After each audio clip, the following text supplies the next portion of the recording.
Le 14 juillet est la fête nationale française, célébrée chaque année avec ferveur. Mais pourquoi cette date et qui l'a officialisée?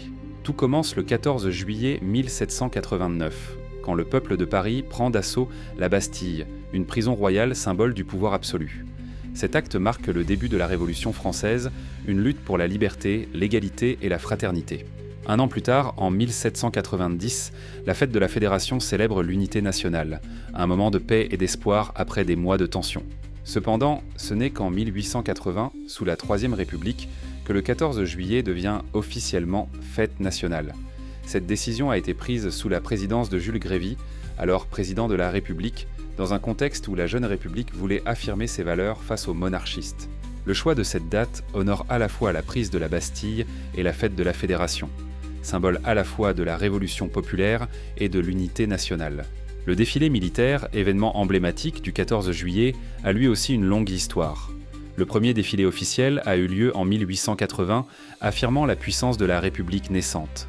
Mais c'est en 1918, à la fin de la Première Guerre mondiale, que le parcours sur les Champs-Élysées a été fixé. Cet axe prestigieux entre l'Arc de Triomphe et la place de la Concorde est un symbole fort. Il relie la mémoire des victoires à la vie quotidienne des Parisiens. Ce défilé est aujourd'hui le plus ancien défilé militaire régulier au monde, où s'alignent les armées françaises et parfois des troupes alliées, rappelant la coopération internationale. Il y a eu des interruptions, notamment pendant la Seconde Guerre mondiale, entre 1940 et 1944, lorsque la France était occupée. Mais depuis la libération, il a lieu chaque année, un témoignage de liberté retrouvée. Pendant les guerres mondiales, le 14 juillet était aussi un symbole d'espoir. En 1915, sur les lignes de front, les soldats chantaient la Marseillaise pour garder le moral. En 1944, des manifestations clandestines annonçaient la fin de l'occupation allemande. Mais au-delà des défilés, le 14 juillet, c'est aussi des bals populaires, des feux d'artifice partout en France et des rassemblements où joie et mémoire se rencontrent. Alors, pour toi, que représente le 14 juillet? Un simple jour férié ou un moment pour célébrer l'histoire, la liberté et l'unité d'un peuple?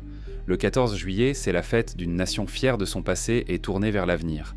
Si tu as aimé cette vidéo, n'oublie pas de liker, partager et surtout de t'abonner pour ne rien manquer de nos prochaines histoires passionnantes. À très vite.